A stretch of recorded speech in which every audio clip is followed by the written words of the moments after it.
Hello everyone, मेरा नाम आकाश है। तो स्वागत है आप सभी का आपके अपने यूट्यूब चैनल जिसका नाम है रैंक धाम साइंस विद आकाश, जिसमें आज हम मैकेनिक्स के इंपॉर्टेंट क्वेश्चन देखेंगे। वन लाइनर क्वेश्चन देखेंगे, यानी बेसिक से स्टार्ट करेंगे। ये क्वेश्चन जितने भी हैं ये पीवाईक्यू के क्वेश्चन है।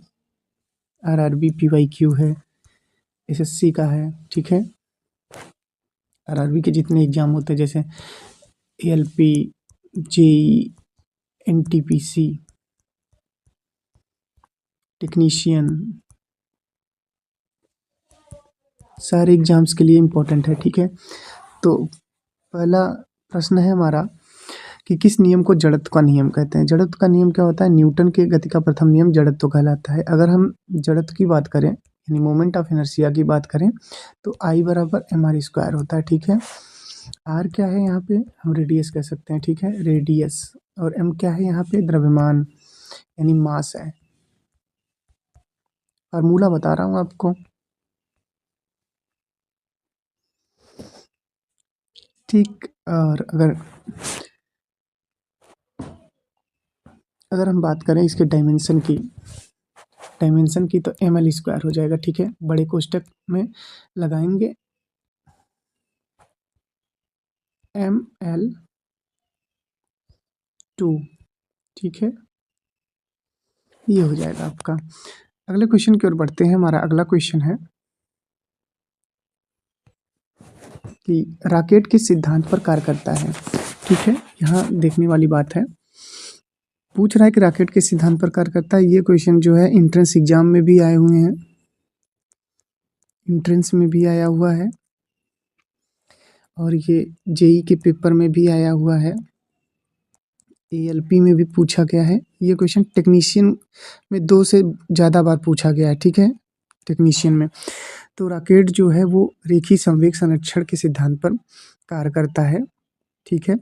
अगर हम सिर्फ संवेग की बात करें, ठीक है, संवेग p बराबर, संवेग को अगर हम p से डिनोट करें तो p बराबर mv, p बराबर mv, ये याद रखना है। p क्या है? p हमने मोमेंटम मान लिया है। m क्या है? ध्यान दीजिएगा, m यहाँ पे द्रव्यमान हो जाएगा। क्या हो जाएगा दोस्तों? द्रव्यमान, ठीक, द्रव्यमान। v क्या हो जाएगा? v हो जाएगा आपका वेग। क्या हो जाएगा? वेग। v आपका यहाँ पे वेग हो जाएगा, ये आपको याद रखना है। अगला क्वेश्चन है हमारा कि वॉशिंग मशीन और दूध से मक्खन यानी क्रीम निकालने वाली मशीन किस बल पर कार्य करती है? तो अपकेंद्री बल के सिद्धांत पर कार्य करती है। ये दोनों क्वेश्चन इंपॉर्टेंट है, ये आप याद कर लीजिएगा, वॉशिंग मशीन और दूध से मक्खन। नेक्स्ट क्वेश्चन है पृथ्वी के लिए पलायन वेग। पलायन वेग क्या होता है? पलायन वेग ऐसा वेग होता है कि पलायन वेग से कोई वस्तु फेंकेंगे तो गुरुत्वीय क्षेत्र को पार कर जाती है, ठीक है। तो पृथ्वी के लिए पलायन वेग जो होता है 11.2 किमी पर सेकंड होता है, यानी किलोमीटर पर सेकंड होता है। अगर बात करेंगे इसके वेलोसिटी की तो √2gh, ठीक है, 2gh हो जाएगा। और इसके वेलोसिटी क्या होती है? √2v ऑर्बिटल वेलोसिटी, ठीक है, ये आपका हो जाएगा। ये दोनों फार्मूले याद कर लीजिएगा, इंपॉर्टेंट है यहाँ से जब हम न्यूमेरिकल कराएंगे, क्योंकि ये एग्जाम में आए हुए हैं। अगला क्वेश्चन है किसी वस्तु का भार पृथ्वी पर कहाँ सबसे अधिक और कहाँ शून्य होता है? तो पोल पर अधिक होता है, क्योंकि यहाँ पोल पर ना cos 90 हो जाता है, cos 90 0 आता है और केंद्र पर शून्य हो जाता है, ठीक है। सबसे अधिक पोल पे होता है तो cos 90 हो जाएगा। नेक्स्ट है भू स्थिर उपग्रह यानी जियो स्टेशनरी सैटेलाइट का आवर्तकाल कितना होता है? तो 24 आवर होता है, यानी 24 घंटे होता है। अब हम बात करेंगे लाइट और ऑप्टिक्स के कुछ क्वेश्चंस की, जो कि इंपॉर्टेंट है। यहाँ से क्वेश्चन रेलवे में भर भर के पूछे जाते हैं दोस्तों, एसएससी और रेलवे हो चाहे यूपी ट्रिपल एससी हो, यानी पेट की बात कर रहा हूँ, यूपी ट्रिपल एससी पेट एग्जाम की बात कर रहे हैं। यहाँ से क्वेश्चन पूछे जाते हैं, पिछले बार भी आया हुआ है। हीरा किस कारण से अत्यधिक चमकता है? ठीक है, तो ये हो जाएगा आपका पूर्ण आंतरिक परावर्तन के कारण होता है। प्रकाश सघन माध्यम में चला जाता है, विरल माध्यम में नहीं जाता है, पूर्ण आंतरिक परावर्तन कहलाता है। देखिए डायमंड की बात कर रहे हैं तो डायमंड जो है हार्ड होता है, ठीक है। एक मोह स्केल होता है, मोह स्केल से क्या करते हैं? हार्डनेस मेजर करते हैं। क्या मेजर करते हैं? हार्डनेस, हार्डनेस ये आपको पता होगा, हार्डनेस यानी कठोरता मेजर करते हैं। तो मो स्केल पर हार्डनेस जो होती है 10 होती है डायमंड की। अगर डायमंड की बात करेंगे तो ये कार्बन का अपरूप होता है। किसका होता है? कार्बन का अपर अपरूप होता है, ठीक है, अपर रूप होता है, इलेक्ट्रोप होता है। ये आपको याद रखना है। इसकी अगर आकृति की बात करेंगे तो चतुष्फलकी बनती है। क्या बनती है? चतुष्फलकी,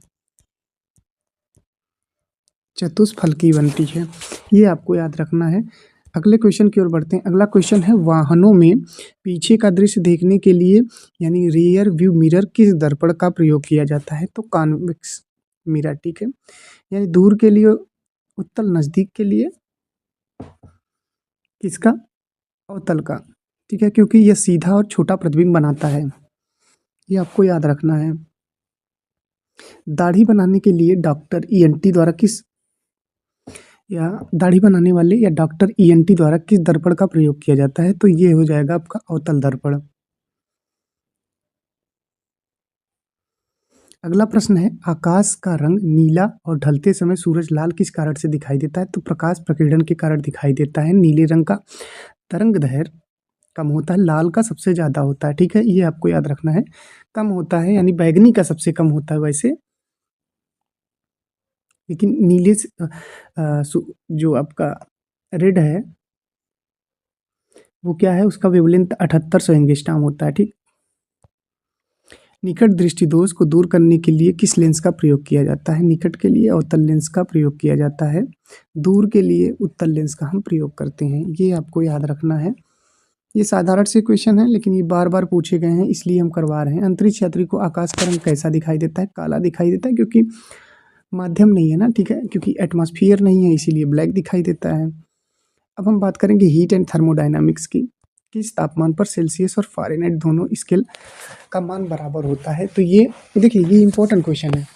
ये इंपॉर्टेंट क्वेश्चन है एग्जाम के पॉइंट ऑफ व्यू से। देखिए, एक रिलेशन होता है C/5 F-32/9 K-273/5 और यहाँ बराबर करके R/4 र्यूमर पैमाना भी लिख देते हैं R/4, ठीक है। सेल्सियस और फ़ारेनहाइट, सेल्सियस और फ़ारेनहाइट दोनों को हटा लेंगे। अगर यहाँ पे रखेंगे हम -40 डिग्री, ठीक है, -40 डिग्री रखेंगे तो दोनों की वैल्यू समान आएगी, यानी -40 डिग्री पर सेल्सियस और फ़ारेनहाइट बराबर होते हैं। देखिए, अगर ह्यूमन टेम्परेचर की बात कर लेते हैं, यहीं ह्यूमन टेम्परेचर की, टेम्परेचर, ठीक है, ह्यूमन यानी मानव के टेम्परेचर की बात करें तो ये 37 डिग्री होता है, ठीक। 98.6 फ़ारेनहाइट और 310 केल्विन, 310 केल्विन होता है। ह्यूमन टेम्परेचर की बात कर रहे हैं दोस्तों, ह्यूमन टेम्परेचर की। चलिए आगे बढ़ते हैं। अगला क्वेश्चन है, पानी का घनत्व किस तापमान पर सबसे अधिक होता है? तो 4 डिग्री सेंटीग्रेड पर अधिक होता है, ये आपको याद रखना है। अगला क्वेश्चन है, तारों का रंग क्या दर्शाता है? उनका तापमान, ठीक है, जितना ज़्यादा वो चमकेंगे उतनी उनकी टाइम पीरियड यानी जीवन काल कम रहेगा, ठीक है। सूर्य की ऊष्मा पृथ्वी तक किस विधि द्वारा पहुंचती है? तो रेडिएशन के माध्यम से पहुंचती है। अब हम देखेंगे इलेक्ट्रिसिटी एंड मैग्नेटिज्म जो है उसके सवाल। बिजली के बल्ब का फिलामेंट किसका बना होता है? तो टंगस्टन का बना होता है, क्योंकि टंगस्टन का गलनांक जो होता है W, ये लगभग 3500 डिग्री सेंटीग्रेड होता है। कहीं कहीं 3300 कुछ लिखा रहता है, लेकिन अप्रॉक्स जो मानेंगे वो 3500 डिग्री मानेंगे, ठीक है, अप्रॉक्स। और टंगस्टन जो है ये डी ब्लॉक का एलिमेंट है, ये भी आपको याद रखना है, यानी ट्रांजिशन एलिमेंट है। टंगस्टन क्या है? टंगस्टन, टंगस्टन क्या है? ये आपका ट्रांजिशन एलिमेंट है, संक्रमण तत्व, ट्रांजिशन एलिमेंट। ये आपको याद रखना है, ठीक है।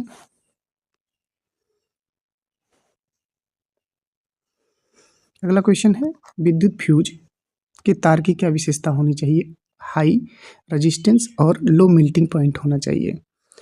अगला क्वेश्चन है, एसी यानी अल्टरनेटिंग करंट को डीसी डायरेक्ट करंट में बदलने वाले यंत्र को क्या कहते हैं? तो रेक्टिफायर कहते हैं। रेक्टिफायर क्या करता है? रेक्टिफायर जो है दोस्तों एसी को डीसी में बदलता है। किस में बदलता है? एसी को डीसी में बदलता है।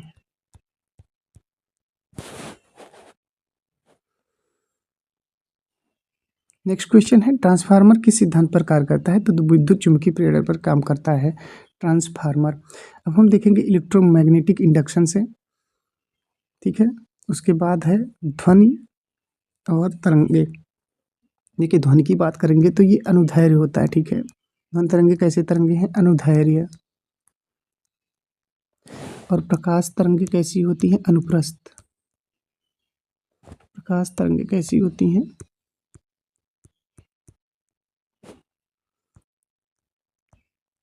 अनुप्रस्थ, ठीक। चलिए आगे बढ़ते हैं, अगला क्वेश्चन देखते हैं। ध्वनि तरंगे किस प्रकार की तरंगे? हमने बता दिया, लॉन्गिट्यूडिनल वेव होती है, अनुदैर्घ्य तरंगे होती हैं। नेक्स्ट है, ध्वनि की चाल सबसे अधिक सबसे कम किस में होती है? तो ठोस में सबसे अधिक, गैस में सबसे कम। निर्वात में ध्वनि यात्रा नहीं कर सकती, ये आपको याद रखना है।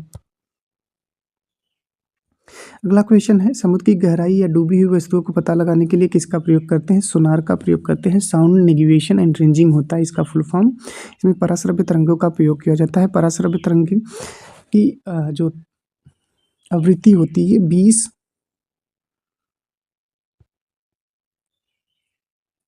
20,000 किलो हर्ट्ज से ऊपर होती है, ठीक है।